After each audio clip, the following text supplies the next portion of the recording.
Que show da Xuxa é esse? Sejam muito bem-vindos ao nosso episódio, edição especial de Dia das Crianças. Então, hoje nós não temos convidados, ou melhor, nós temos 3 convidadas, mais do que especiais, que a nossa criança interior pode entrar. Então, hoje estamos em 6 aqui, para trazer um pouco desse assunto no Adoro Gente que Desmaia, e nossos primeiros desmaios lá, ó, da fase infantil, e todos os outros que vieram por causa da fase infantil. É assim. Eu não tenho microfone da Xuxa, talvez tenha aqui meu microfone de Soldadita, porque precisa, hein, gente? Você é a Débora? Você apresenta? Eu sou a Débora. Meu nome é Débora Lucas. Eu sou Luana Ferreira. Eu sou Michele César. Nós somos terapeutas transpessoais e hoje a gente vai conversar um pouquinho dos nossos desmaios, então, e tudo que veio e as percepções que temos do desenvolvimento da criança e da criança interior.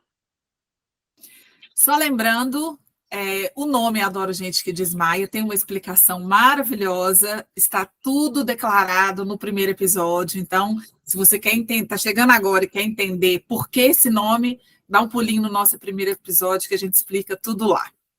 Hoje, como Débora disse, temos 6 convidadas, em função do dia 12 de outubro, Dia das Crianças. É uma oportunidade da gente, claro, celebrar todas as crianças que conhecemos. Eu, inclusive, tenho 2, sou mãe de 2.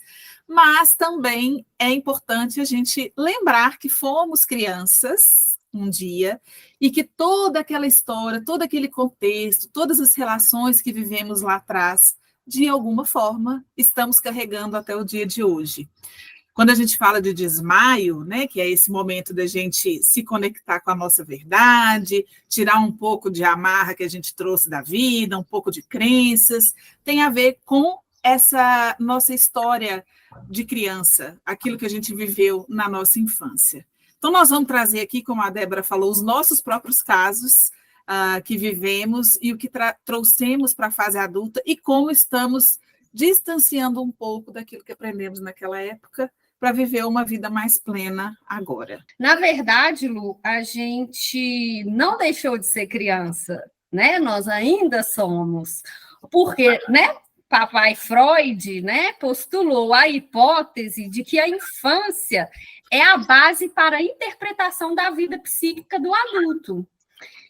E aí, olha só, né, como que na psicologia, né, muita gente fala, ai, nossa, eu não gosto de ir no psicólogo, eu tenho que falar da minha vida, eu tenho que falar da minha infância. Por quê? Porque nos nossos primeiros anos de vida, na verdade, nem nos nossos primeiros anos de vida, desde a concepção, nós já estamos nos formando como seres que somos, né, em potencial do nosso desenvolvimento. Então, a nossa vida psíquica, né, hoje nós, como Débora, Luana e Michele, adultas, trazemos muito aí da Michelinha, da Luaninha e da Deborinha. Por quê? A nossa infância, né, as nossas fases de desenvolvimento, elas são marcadas, e na adultez a gente responde aos desafios adultos conforme a gente experienciou as questões na infância, né? Então é importante a gente trazer a ideia de que né, às vezes uma pessoa vai dizer, a minha infância foi maravilhosa, eu não, né, não aconteceu nada, eu brinquei muito, fui muito feliz, não aconteceu nada grave, então não tem questões a serem trabalhadas. É importante a gente pensar que, em termos de desenvolvimento psíquico, todas as fases do desenvolvimento, elas trazem marcas que podem ser traumáticas, podem ser mais ou menos traumáticas, né? Então, o parto, por exemplo, pode ser um trauma, o desmame, né, que a gente está ali, né, saindo da fase oral, que é esse momento de superconexão com a mãe ou com aquela figura, né, que está fazendo ali a função de nutrir a gente, não só fisicamente, como emocionalmente.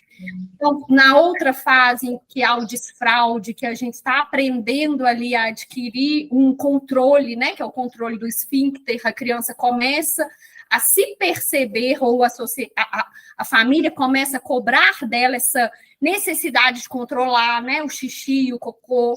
Então, isso é uma outra fase do desenvolvimento que também pode ser marcante, né? Depois, quando a gente cresce um pouquinho, a gente tem aí a fase edípica, né, que a criança começa ali a se ver como um objeto de amor né, e projetar ali no pai, na mãe, essa relação, né, que a gente vê que, né, que a criança, nesse momento, às vezes fica muito próxima, né, de um dos pais e está ali, né, naquela relação triangular que a gente fala, né? Então, tudo isso são fases do desenvolvimento psíquico que são marcantes para nós. E a forma como a gente vivencia essas etapas vai dizer muito da forma como a gente vive a nossa vida de adulto, né? Então, ainda que sejamos adultas, a gente tem aí a nossa criança marcando, né, presença ao longo da nossa vida. Além, eu citei aqui, né, a concepção, né, mais tradicional aí da psicanálise, mas existem outras teorias, né, que trabalham também essas relações parentais, a sistêmica, né, por exemplo, que vai falar muito do equilíbrio, né, nas relações. Na teoria sistêmica, as relações saudáveis, elas precisam trazer um equilíbrio entre o dar e o receber. E nas relações parentais, entre pais e filhos, né, é a única relação onde os pais vão dar mais e receber menos. E é importante que seja assim, né? Porque como os pais, né, nos deram a vida, nós estamos aqui por eles, né? Pelo consentimento deles. Então, nessa teoria sistêmica, essa relação desigual, né, entre pais e filhos é uma relação onde há essa hierarquia, né?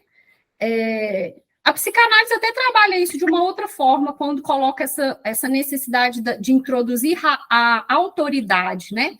Que nessa relação triangular aí, pai, filho, criança, a presença do pai, né? Que é uma terceira pessoa, ela é necessária, né? Para marcar aí essa ruptura da criança com a mãe, porque psiquicamente a criança vai querer ficar mamando na mãe eternamente, né? Inclusive, fazendo uma piadinha, né? Temos adultos aí que sonham com TT materno até hoje. Eita! Ih, galera! Nós estamos nos mostrando, hein? É sobre isso. É sobre isso. E vamos contar aqui, Marcela, não é para cortar, não. É para deixar essa parte. Quero TT de mamãe. É pesado, gente. Mas, enfim, vamos... Aí, Débora, você pode falar um pouquinho mais para nós dessa relação aí, né, da sistêmica mesmo, essa relação aí dessa hierarquia, desse equilíbrio de dar e receber, como que isso constitui aí para nós as questões? E por que é tão importante a gente olhar para essa fase, né? E entrando na sistêmica e em como nós percebemos isso multidimensionalmente, para que nós realmente criemos uma vida melhor, gente, lembrando que nós estamos criando a nossa realidade, e independente do sistema onde nascemos ou fomos inseridos, está na nossa mão criar uma vida diferente, porque não tem esse peso do determinismo. Porque um dos nossos principais convites aqui, quando a gente fala de desmaio, é a autorresponsabilidade da vida que nos foi dada e do que nós estamos fazendo com isso. Então, eu mesma, assim, estava compartilhando aqui com as meninas, que quando eu comecei a olhar para isso, numa posição de soberba gigantesca e completamente fora do meu lugar, eu achava esse termo, ou estudar sobre criança interior, ou olhar isso por essa perspectiva, perda de tempo. Eu falei, gente, coisa de quem não cresceu, como se eu tivesse crescido, né? Mas tudo bem. Coisa de quem não cresceu, e enfim, e como a Mi trouxe muito bem, esse processo de individuação, que é nós sairmos dessa identidade da primeira infância, necessariamente ele é traumático. Porque essa separação da psique vai trazer um novo estado de continente emocional que é para o corpo físico, literalmente, que é a coagulação da nossa consciência, que é traumático. E aí nós vamos manejando esses traumas para conseguir nos perceber além daquelas primeiras referências. E aí eu vou até puxar um parênteses aqui para a gente falar de dimensão e trazer o quanto isso é prático mesmo. E o porquê que a gente tem que ficar ligado na sistêmica, e é independente da da história, né? Cada um aqui tem a sua história, que é pessoal e intransferível, nós três, e você que está assistindo, e os seus amigos e familiares, e a sua família de origem, a sua família atual. E é importante que a gente olhe para nós para perceber nos efeitos da vida mesmo como isso tem desenvolvido. Quando a gente fala de multidimensionalidade, vou pegar 3 dimensões aqui para a gente ver isso na prática e a importância de olhar para esse sistema anterior, né? A nossa fase infantil. Terceira dimensão é nosso corpo aqui, a matéria. Temos a 4ª dimensão, que seria uma dimensão que é mais sutil, então são os sentimentos e as emoções, completamente ligadas ao nosso corpo físico, e o nosso corpo é a antena para isso. E depois, assim, fala-se muito agora da transição planetária, né, e vai de 5ª para cima, e que estamos indo para a 5ª dimensão. E o que é isso? É a sutilização de como nos entendemos mesmo. Só que onde que o pagode está ainda? Lá na 4ª dimensão, nós não temos a noção de tempo, porque é uma dimensão emocional aqui que nós não tocamos. Ela é tão física quanto, ou mais, porque ela dita como a 3ª dimensão é materializada, mas não tem tempo. Então, quando eu venho para um sistema, a família de origem mesmo, e eu nasci, eu pego um pouquinho daquele campo, e eu coloco aonde?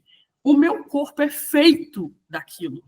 O meu corpo é a coagulação da consciência do sistema em que eu nasci. Então, quando a gente fala assim, só temos força para ir para a vida quando tomamos os nossos pais, na perspectiva sistêmica, é porque se eu não faço, é mais do que aceitar. Porque percebe que quando a gente traz o aceitar, ainda é uma posição de como se eu tivesse escolha. É eu incorporar, eu tomar e falar assim, esse é o meu corpo, é a composição de onde eu vim. E muitas vezes, pelo mundo que nós vivemos, que não é para amadores, nesse campo de 4ª dimensão aí da nossa família de origem, tem muitos traumas que foram, somos herdeiros de guerras e etc. E tem o processo da escravidão, tem o processo de relação de homem e mulher que está completamente ainda disfuncional, nessa realidade afetiva, e nós pegamos um pouquinho disso. E aí caminhamos na vida e na fase infantil com essas primeiras referências. Então, por eletromagnetismo, eu vou acabar trazendo mais disso desse campo. Se não voltamos para equalizar, já que não tem tempo, caminhamos pela vida com esse conteúdo aí. Eu que sou mais cartesiana, vou organizar todas as nossas 3 falas para deixar uma linha de pensamento, assim, para vocês entenderem a importância de olhar para a nossa criança interior. Né? Mesmo adultos, como a Michelle falou, a criança nos acompanha. Então, a gente vem experienciar, a gente vem viver nesse núcleo familiar, porque a gente conecta de alguma forma, existe uma necessidade da gente estar naquele ambiente, com aquelas pessoas, lidando com questões sutis ou não, dentro do nosso campo de informação, que é como a Débora falou. Então, a gente chegou aqui com esse, como é que você falou? Do magnetismo, né? Com esse imã, né? A gente precisa lidar com isso. Nessa experiência, a Michelle trouxe a ideia de que a psicologia apresenta esses momentos traumáticos, que podem ser leves ou não, né? Aí é da vivência de cada um, mas que é de todos nós vamos passar por isso. Todo mundo nasceu, né? Foi parido, todo mundo foi amamentado, de peito, de mamadeira, enfim. Então, esses momentos são cruciais, como a Michelle falou, nessa linha de desenvolvimento. E tem as questões externas, ambientais, que minha família era mais afetuosa, era menos afetuosa. Então, isso tudo traz, né, todos esses elementos trazem uma visão de vida, né, um posicionamento nosso. Eu cresci, eu aprendi que... a Débora falando da questão das relações do masculino e feminino, que eu, como homem, aprendi que homem não chora.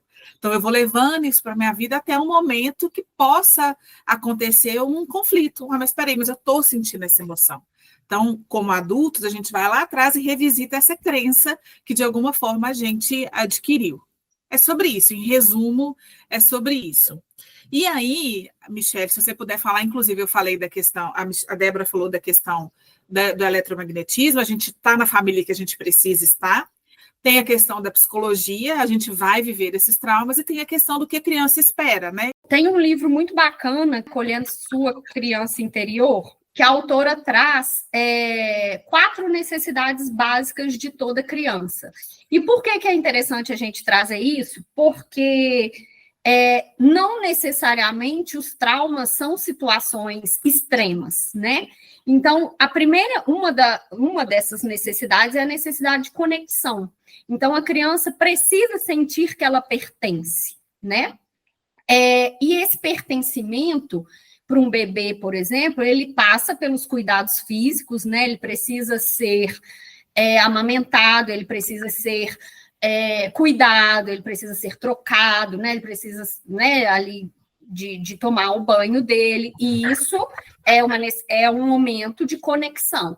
Além desse cuidado físico básico, é necessário também a conexão emocional. Nós sentimos, né, ainda que não tenhamos a memória ali para traduzir as percepções, né? A gente sente se a gente é desejado, se a gente é querido, se a nossa mãe está ansiosa, se a nossa mãe está estressada.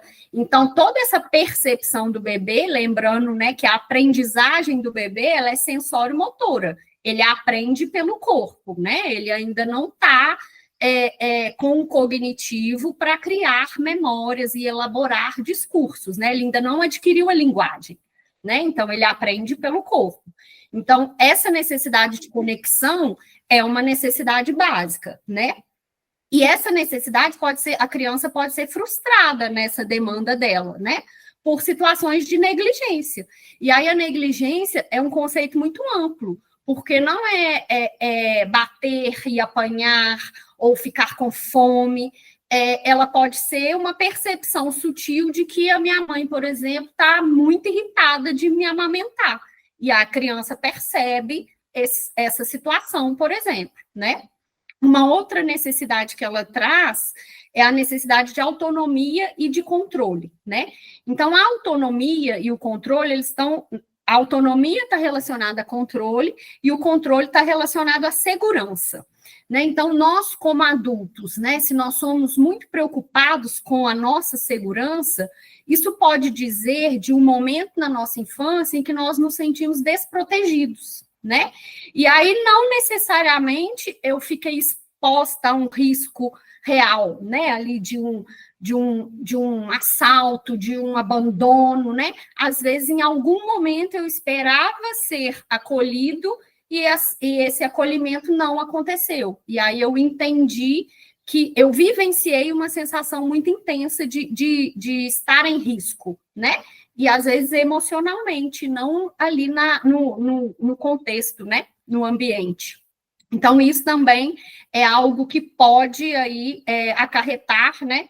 Desdobramentos aí na nossa fase adulta que vão estar relacionados a situações ali na nossa infância.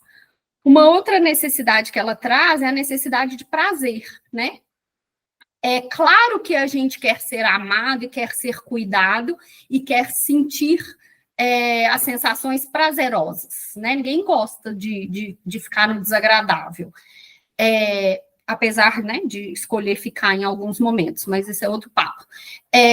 Mas a importância da criança experimentar o prazer, né? Se é uma família, um contexto em que, né, às vezes os adultos são muito rígidos, muito rigorosos e muito focados ali no trabalho, naquela crença de que divertir não é legal, de que brincar não é importante. Às vezes os pais estão estressados, né, num contexto de trabalho exaustivo e tem pouco tempo de brincar com a criança ou não incentivam brincadeiras e exploração da criatividade. Essa criança, né, ao longo da vida, ela pode ter a dificuldade de se permitir sentir prazer, né? E aí, às vezes, aí nas sensações desagradáveis, ela vai desenvolver uma força, até que a gente chama equivocadamente, de, às vezes, sustentar ali o desconforto em níveis que vão trazer até adoecimento, porque esse prazer, ele não é permitido, né? Existe ali no meu sistema familiar uma crença de que primeiro a gente tem que trabalhar muito, tem que dar o sangue e a diversão vem depois, né? A quarta necessidade que ela traz é a necessidade de autonomia e de reconhecimento. E essa necessidade, ela está vinculada à necessidade de conexão, né? Se eu sentir que o meu núcleo estava disponível para mim, eu vou ter facilidade de criar vínculos, eu vou estar disponível para me vincular, né? Se em algum momento houve aí uma percepção desse não pertencimento, eu vou ter dificuldade em estabelecer vínculos, né? Na infância e na fase adulta também. E a autoestima e o reconhecimento estão ligados a isso, porque se eu sinto que eu sou amado, eu me torno aberto para amar, né? Se os meus pais, os meus cuidadores legitimam os meus sentimentos, né? Se eu tenho ali um contexto em que permite que eu expresse as minhas emoções, isso vai fortalecer a minha autoestima, vai validar o que eu estou sentindo, né?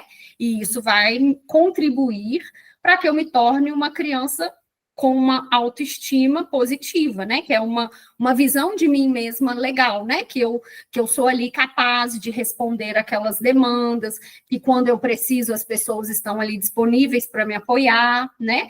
Então, é muito interessante esse livro, porque ela traz que, em alguma medida, todos nós vamos ter no nosso contexto algumas questões que deixaram a desejar nessas necessidades, né? Não porque os nossos pais não foram bons o suficientes, mas porque a vida é assim, e nós estamos aqui para evoluir, né? E faz parte da nossa evolução, do nosso desenvolvimento, experienciar as coisas e aprender a lidar com elas, né?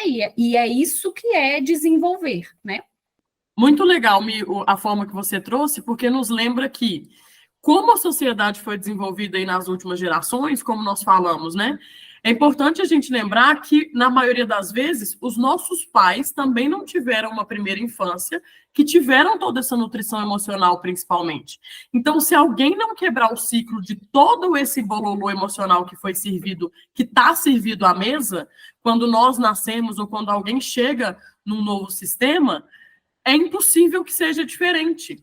Então, de novo, aqui a responsabilidade individual de ver e falar assim, ó, quando eu nasci, gente, era isso aqui que estava servido.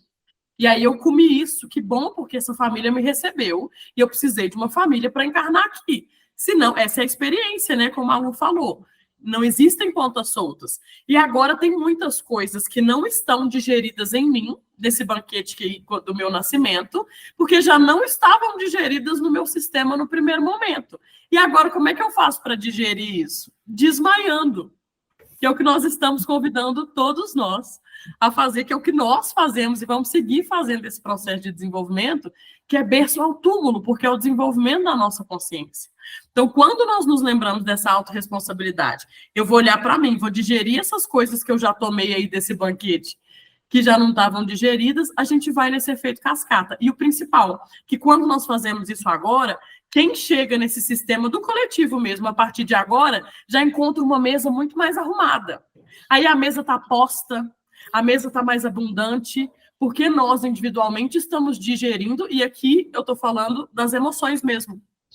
Estamos digerindo as coisas que nós não conseguimos enxergar, mas que o corpo conta. Essa sensação do corpo que a Me trouxe conta muito bem quando eu estou com um conteúdinho aqui, que de repente ele acha um espaço a mais, fala, opa, agora eu vou subir porque ela já tem mais continente para lidar. E aí, quem chega agora já encontra uma mesa muito mais organizada. E aí nós mudamos o coletivo inteiro. Mas me conta, Mi, conta e diz uma história da Michelinha que eu quero saber. Antes de eu contar a história, falando aqui das necessidades emocionais, me veio muito a ideia da autonomia. Eu deveria ter uns 6 anos de idade, e aí eu estava na escola, era um fim de semana, e aí tinha um evento lá em que levava um mini buggy para a escola e fazia uma pista, né? E aí eu toda, eu quero ir, eu quero dirigir.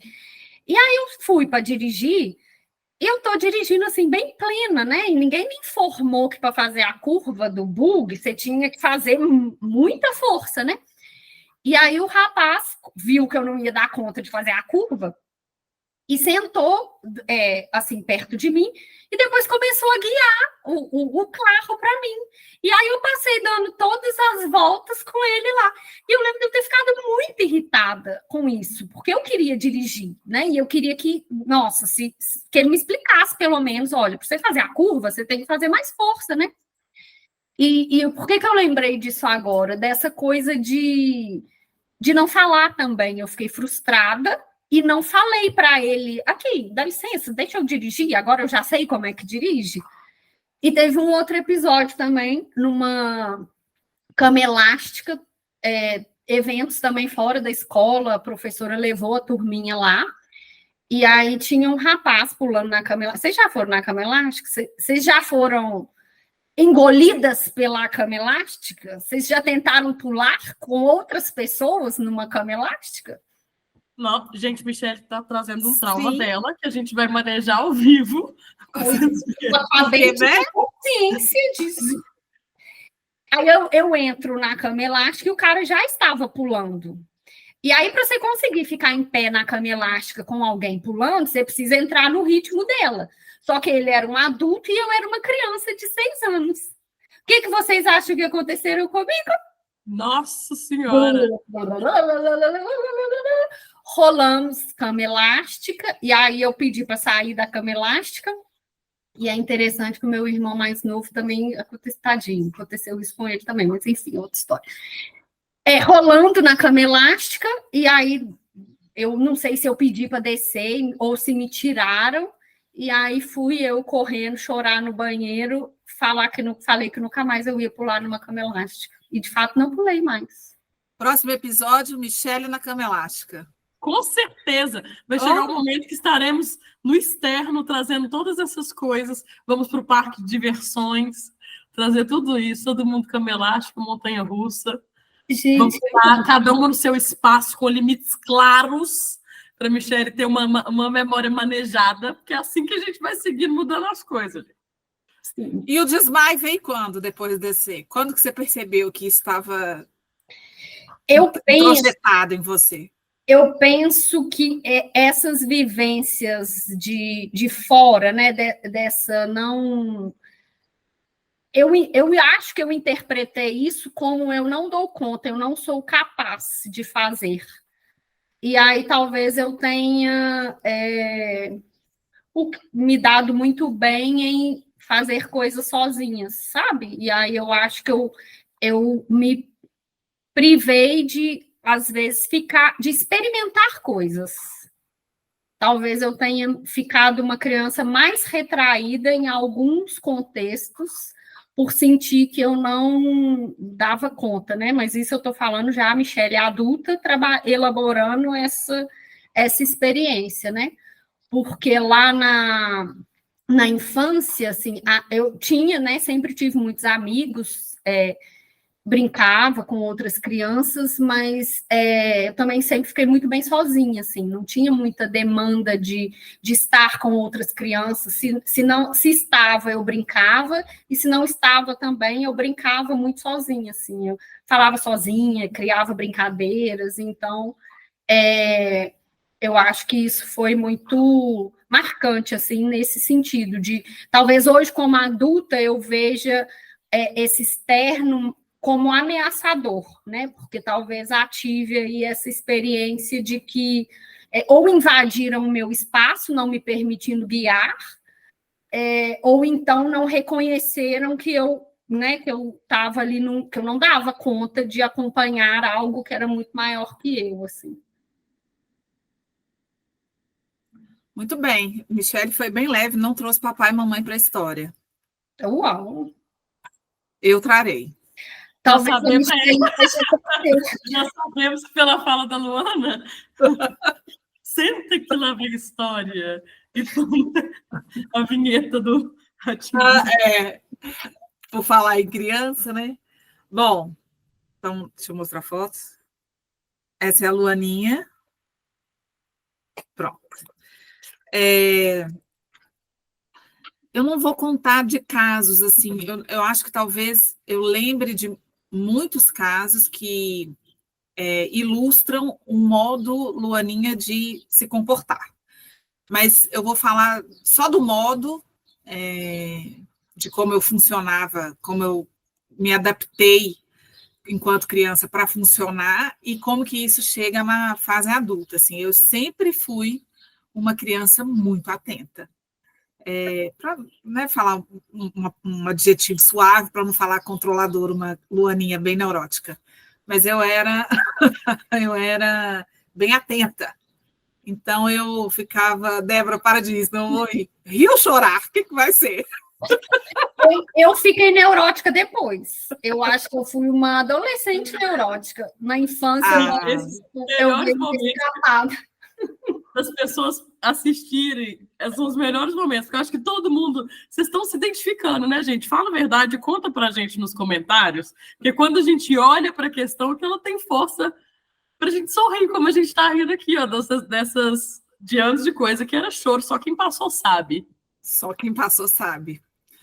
Então eu era muito atenta, eu tinha né, a gente tem papéis na nossa família, todas nós temos um papel, consciente ou não. O meu, enquanto criança, não era consciente, mas eu me responsabilizava muito pelo bem-estar da minha família, o que me trouxe uma super atenção, assim, né, eu ficava muito preocupada. Hipervigilância. Hipervigilância, era eu. E aí eu cresci assim, tudo tem um lado bom e um lado ruim, não teve trauma e drama, né? A gente estava falando disso, de ser necessariamente momentos traumáticos. Eu sei quando isso começou, eu sei porque tem a ver com relacionamento intrafamiliar, pai, mãe, etc., mas nós estamos falando da nossa própria superação. Então, eu, nesse caso, cresci com essa característica de ser muito hipervigilante, de ter uma sagacidade, assim, né? Eu sou muito rápida com as coisas, o que para o lado profissional foi excelente, mas quando de porta para dentro fecha a porta, um caos. Então eu me vi, em alguns momentos, o universo, Deus, me apresentando situações extremas de estafa, de angústia, de adoecimento, e que a gente vai tratando, e uma hora eu tive que falar, gente, não adianta mais tratar. Que pia é esse que está me colocando em situações bem desafiadoras comigo mesma e nos meus relacionamentos? Então, o excesso de controle que eu aprendi na minha infância, por vários motivos, na fase adulta, eu tive várias oportunidades e continuo tendo, porque, como nós falamos no início, a criança está sempre com a gente, de revisitar.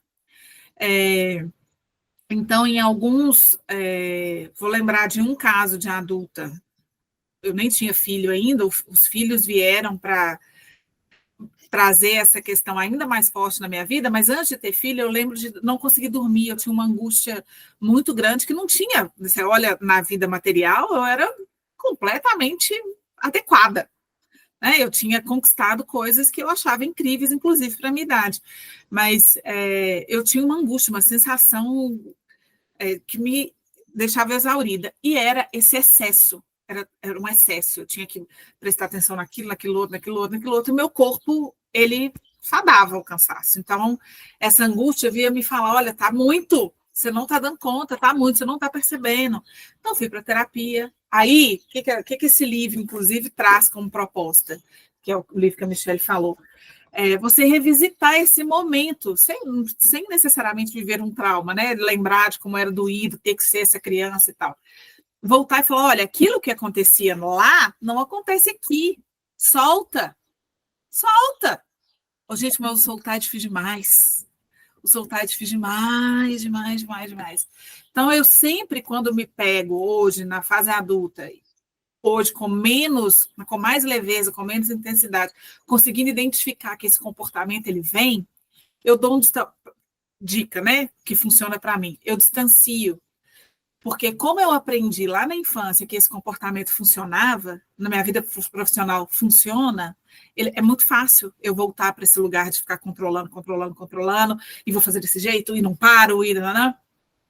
Então eu distancio, eu falo, opa, peraí, isso aqui, Luaninha, foi muito importante naquela época, mas hoje você pode fazer de uma forma diferente. Então, eu tento, a cada lapso de consciência, amém, que temos vários lapsos, vários desmaios, lembrar que esse lugar adoece, ele me adoece. Então, eu vou soltando. Tem hora que eu consigo, assim, ó, mereço medalha de ouro, tem hora que eu fico em último lugar. Como a Débora falou, é um trabalho de berço ao túmulo, mas eu tenho consciência dele, eu tenho consciência do que foi que aconteceu, e eu tenho consciência de que cada vez que eu me pego nesse lugar, eu tenho a oportunidade de viver com mais liberdade, né? E aí a gente experiencia, a gente vivencia coisas inéditas. Tipo, se eu só ficar quieta aqui e não controlar nada, vamos ver o que acontece. Olha que coisa maravilhosa, a oportunidade do mundo se apresentar de uma forma diferente. Então, é isso. O meu controle hoje, eu continuo, né? Assim, um modus operandi, assim, muito rápido de acontecer. O que eu tenho feito é, opa, deixa eu distanciar daqui um pouco, porque esse é o meu modo de funcionar antigo. Vamos ver um novo. E é isso. O controle controlado. Nossa, fala isso não, que eu vou voltar para essa terapia, né? Não comentei isso não. Eu queria até trazer um pouco de leveza, mas... Mas bateu fundo aí, ó.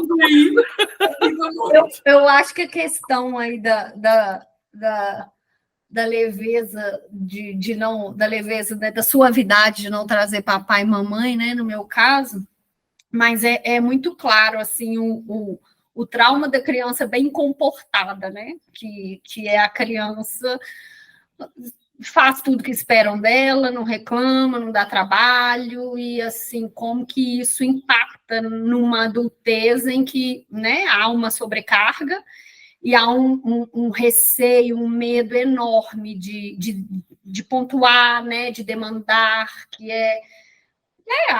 um contexto familiar onde todos estão sobrecarregados, né? A criança, para ser vista, ela não quer ser um peso a mais, né? Então, a interpretação é: não vou dar trabalho, e se eu não der trabalho, se eu demandar muito do outro, há um risco da rejeição ali, né? Então, a criança, gente, a gente, né, precisa ficar muito atento para isso, né? Porque eu vejo muitos pais falando: a criança não entende, a criança... Ela capta tudo. Melhor que você adulto, tá? Né? Porque ela está no sensorial ali, ela percebe coisas que a gente, que já é adulto, em termos cronológicos, a gente já desenvolveu outras habilidades e a gente não está só no sensorial, né? Mas a criança está, então ela vai captar tudo, né? Então, assim, estejam atentos a vocês, né? Cuidem de vocês para que vocês sejam pais melhores possíveis. Não, Mi, e o que você falou, assim, eletromagnetismo, gente, energia não brinca, né? Nós somos 3 amigas que não nos aproximamos à toa, então tem muita similaridade nas nossas histórias, e vocês vão perceber aqui na filha que cuida e a que tem que dar certo, né? E eu até adicionaria, porque além de nós adultos desenvolvermos outras habilidades, nós, na verdade, também desenvolvemos e acoplamos outros traumas. Então, nós não estamos, quando traumatizados, tão no corpo quanto as crianças que têm a autenticidade de nascença, né? Até ir percebendo e reconhecendo no seu corpo esse trauma que foi servido à mesa também faz parte do preço que pagamos para estarmos vivos. Quando nós, individualmente, que é sempre a nossa responsabilidade, por eletromagnetismo, que é quem eu tenho, o conteúdo que eu tenho, eu vou para a vida com essa referência, eu vou passando um exemplo claro, então, que inclusive faz parte do exemplo da minha Deborinha. Debrinha, acho que fica melhor, porque as pessoas me chamavam assim. Eu tenho uma referência do que é um relacionamento afetivo, e por referência mesmo, educação. E aí eu vou para a vida com essa referência. É óbvio que eu vou procurar um parceiro que vá checar com a minha referência. É o mundo que eu tenho. E aí, olha o babado, o quanto nós temos para ontem que digerir isso que nos foi servido e que nós comemos quando nascemos, e graças a Deus. Porque se você for ver, independente da sua história, tá respirando? Pagou barato. Tá vivo.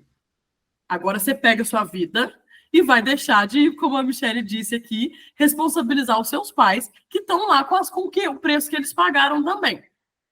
E é muito legal quando a gente vai falando sobre isso e vai mobilizando, né? Porque eu já estou mobilizando conteúdo emocional aqui, então as meninas já me viram em situações catárticas. Talvez você que está assistindo ainda não viu, já te adianto que tem chance. Então você fica aqui nesse vídeo, que você pode provavelmente me ver chorando pela primeira vez. Porque eu, como Deborinha, não chorava. Porque não podia.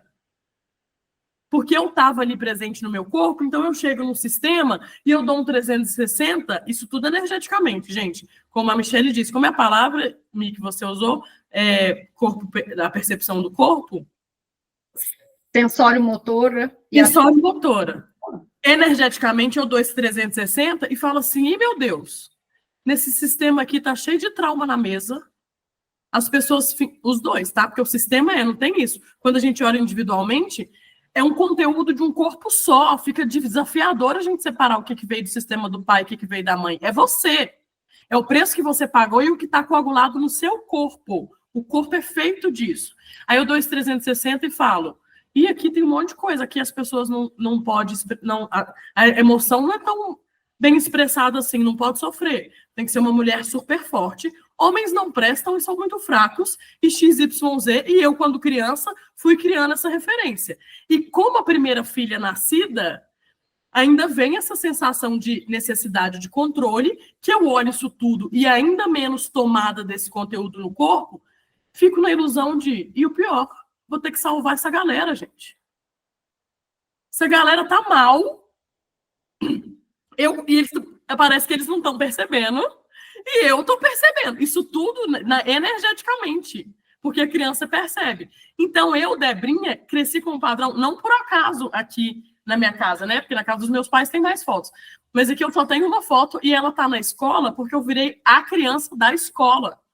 Estudar, para mim, eu precisava ter sucesso. Era mais do que aspiração de vida. Eu precisava me dar bem para ver se eu trazia salvação para esse sistema. E aí minha mãe conta uns casos que a gente... e ainda fazendo um parênteses antes do caso da minha mãe. Os meus pais, a minha família é gigantesca, assim. A família de origem é um código de mosqueteiros, de todo mundo unido, Natalzão, famílias que se uniram. Então, a espuma maravilhosa. Então, eu percebendo isso tudo e assumir que me faltava acolhimento emocional foi trampo. Porque eu comparava com a vida de algumas amigas ou das escolas onde eu passei e falava, gente, tem gente que vive o caos. Como que eu vou ter coragem de falar que me falta alguma coisa? Porque eu tinha tudo na espuma. Os meus pais estavam presentes ali fisicamente para mim. E aí eu virei a Débora adultinha, então eu era aquela criança. Eu brinquei muito, tem muitos primos, então isso aconteceu. E é importante a gente trazer essa dualidade aqui para validar essa falta emocional que provavelmente você já está mobilizando aí no seu corpo enquanto nos assiste. Como? Por exemplo, eu agora sinto o meu peito muito mais ativado, o meu cardíaco. Aqui é um ambiente seguro porque eu estou com duas amigas que amam, mas eu sei que tem muita gente me assistindo. Mas se tivéssemos só nós duas, provavelmente eu já tinha chorado. Porque a gente vai liberando isso, o corpo fica mais ativado, as minhas mãos agora elas estão mais geladas nas pontas dos dedos. O que meu corpo conta? Tem umas camadas de congelamento aqui, ó, que você está acessando agora. Congelamento é o quê? Quando eu fui percebendo tudo isso e que o trauma que estava servido era grande demais e fui congelando isso, falei, eu também não vou lidar com isso, não.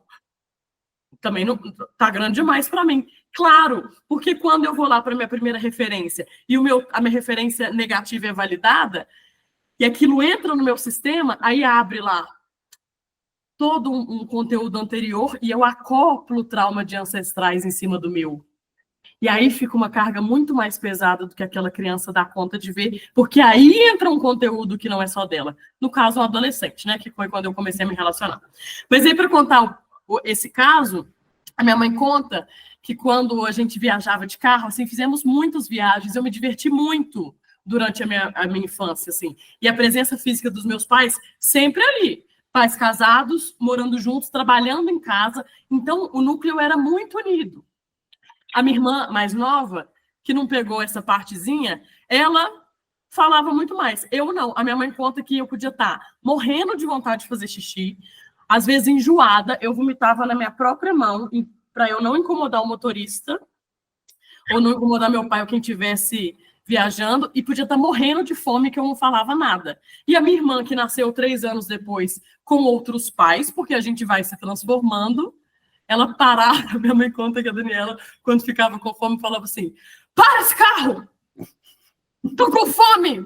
Vocês querem que eu coma toda essa grama? E apontava para a rua, para a estrada. E eu, fome, frio, como é que você tá, Débora? Tô ótima. Tá tudo bem, tá tudo Não bem. se preocupem, não se preocupem. Eu dou conta, tá? Eu dou conta. E eu vou prosperar muito, vai dar certo. Eu vou puxar todo mundo, vocês podem ficar tranquilos. Diz, amiga. Deixa eu só comentar que nós 3, para quem está vendo, nós somos as primogênitas. Então, a gente tem isso muito forte. Eu sou a filha mais velha, Michelle é mais velha e Débora é mais velha. Então, Eu sou mais velha, só para pontuar. Nascida, né? Importante. Aí, como começou o meu desmaio dentro disso, né? Chegou um momento que foi pesado demais. E eu também tinha inspirações. Eu falei, gente, eu quero namorar, quando adolescente já, né? Quero começar, eu não quero mais me sentir tão pesada. Muita frustração na escola, porque eu tinha que ser representante de turma. Eu tinha que ser a melhor. E nem sempre isso acontecia. Então, isso começou a bater. E aí, aprendemos também na nossa formação, que por volta dos 11 ali, essa skin terapêutica já chega, né? Claro. E aí eu comecei primeiro a passar pelo momento de desfazer a minha idealização psíquica dos meus pais, que estavam naquele momento ainda de projeção, do meu pai é meu herói perfeito e a minha mãe perfeita. E aí, galera, principalmente para a família de mosqueteiros, que na espuma não tem um grande conflito, quanto a gente vê muito, né, na história do Brasil, na história do mundo, abrir essa tampa dói.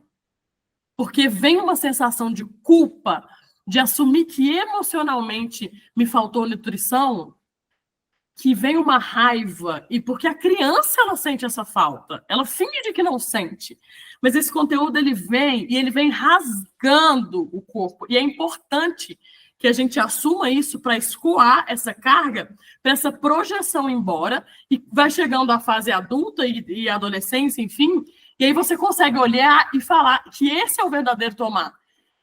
Não importa o que eles me entregaram. Que homem, além da projeção do que era o pai, que homem e que mulher foda. Eles fizeram e estavam com os traumas deles lá servidos à mesa que não conseguiram e ainda assim tiveram uma menina, que sou eu no caso, né? Que também não era fácil de lidar, porque aí eu fui para fora do meu lugar, fiquei petulante, tive problemas de briga com meu pai intenso, porque fiquei insuportável, achando que eu poderia fazer melhor que eles, o que é uma grande mentira. Depois que eu escoei essa carga dessa falta emocional e consegui olhar e ver que o que eles me serviram foi muito mais, foi um banquete, aí a vida começa, gente. Aí eu consigo olhar e falar assim, é difícil sustentar esse amor.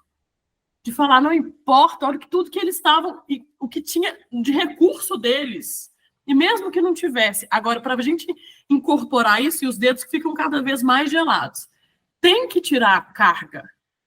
Quando a gente fala de voltar para entrar em contato com a Debrinha, é porque esses espaços lá, ó, se eu for entrar aqui nas minhas perspectivas energéticas, tá tudo congelado lá naquela idade.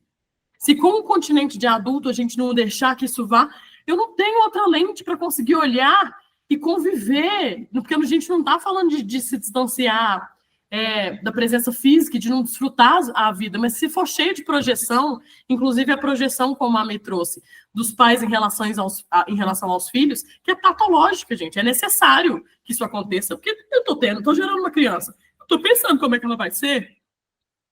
Se a gente não dissolve essa ilusão, não chega num ponto de conseguir tirar isso para ir por eletromagnetismo, a gente não parar de criar mais problema e sentar numa mesa que está linda, né, com a comida maravilhosa. Não chorei. Não foi dessa vez que você me viu chorando. Vou te convidar a ver os próximos episódios, que eu tenho certeza que esse momento vai chegar, porque camadas de congelamento aqui eu peguei. Bom, a Débora não chorou, mas a gente cortou um pedacinho aqui. Vocês podem ver que ela volta com o rosto um pouco mais vermelho. Mas, enfim.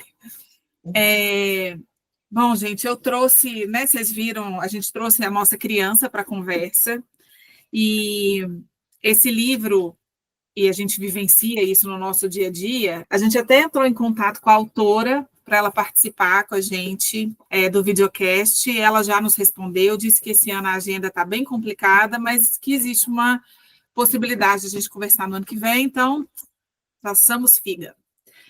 O livro ele traz dois conceitos, que é a criança sol e a criança sombra, que é uma nomenclatura para isso tudo que a gente conversou. O que seria, de acordo com o livro, a criança sombra? É a criança, é o adulto, na verdade, que não teve a oportunidade ainda de revisitar essas crenças, esses traumas, essas questões que a gente vivencia na infância, na fase que vai até os 12, 15, enfim, anos, mas principalmente nos primeiros anos de vida, e que essa vivência que a gente teve trouxe comportamentos que a gente traz para a vida, que a gente vivencia e não se dá a oportunidade de revisitar. Então, a gente fica no modus operandi, de novo usando essa palavra, de criança sombra. Eu estou reagindo ao que a vida apresenta para mim com base naquilo que eu aprendi lá atrás.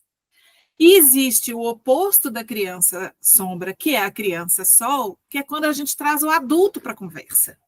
Então, eu, Luana, de 42 anos, vou lidar com as coisas que a vida me traz pensando de forma adulta, distanciando, consciente ou inconscientemente, não sei se tem como, mas no meu caso é consciente. Eu distancio a Luaninha, falo: olha, Luaninha, pega ela no colo e fala: eu sei que foi importante a gente viver daquela forma, trazendo aquelas reações, aqueles comportamentos de ficar atenta, trazendo a minha história para a conversa, né? Hipervigilante, supervigilante. Mas hoje, como adulta, a gente pode ver a vida de uma outra forma. Então, a sombra e a luz, que é uma dualidade, o que ela está apresentando para a gente? A oportunidade de vermos um comportamento, uma situação, elucidando o que deve ser elucidado e trazendo possibilidades da gente viver, o que a gente sempre fala aqui, uma vida mais conectada. Então, a sombra, na verdade, é o outro lado da moeda da luz. Então, a gente traz para a nossa consciência aquela história que a gente aprendeu lá atrás e faz uma escolha. Como adultos, como nós falamos o tempo inteiro, a gente vai decidir como que eu vou lidar com isso. Continuando desse jeito que eu aprendi lá atrás, ou revisitando isso, entendendo que aquilo naquele momento foi importante, mas que agora a gente pode encontrar um outro lugar. Então, é isso que o livro traz. Eu trouxe o meu microfone da Xuxa, que, inclusive, está na minha foto. Gente, não foi, eu estou pensando aqui agora, parece que foi combinado e não foi, né? Porque eu trouxe aqui várias outras fotos, mas eu peguei essa daqui e tem o microfone da Xuxa aqui também. Então, é só para dizer... Pose. Hã? Pose da foto com o microfone. Gente, eu falo... Quem é Xuxa, entendeu? Eu nasci para brilhar. Que show da Xuxa é esse? Xuxa foi minha babá, como de várias outras crianças, e o microfone está comigo. Eu e minha filha, a gente gosta muito de cantar, então a gente brinca com ele. A Luaninha está e estará presente durante toda a minha trajetória de vida, mas me mostrando que hoje, né, eu sou adulta e vou acolhê-la, lembrar de tudo que... Lembrar ou não de tudo que foi, mas escolhendo ser a Luana adulta. É isso. É isso. Feliz Dia das Crianças! Vamos pular no pula-pula. Não é pula-pula, não. Como que é? Camelástica. Muito bem. É isso. Fica o convite para vocês pensarem nessa trajetória de vocês, conversar com a criança de vocês, porque esse movimento faz parte do desmaio, faz parte da gente viver mais plenamente conectado. E a criança tem muito recurso para desmaio. Então, quando a gente se conecta, a gente vai para esse lugar de alegria gratuita, autenticidade da vida, que é a nossa criança que nos lembra. Então, você conecta e comenta, manda isso para todo mundo. Já senta o dedo aí nesse aviãozinho, curte, se inscreve no canal e comenta aqui para a gente qual que é o ritual, a ritualística que você vai fazer para se conectar com a sua criança e deixar que esse conteúdo venha à tona. Conta para a gente aqui que desmaio ou mini desmaio você vai ter e teve de escutar um pouquinho da nossa história hoje. Beijinho, beijinho, tchau, tchau.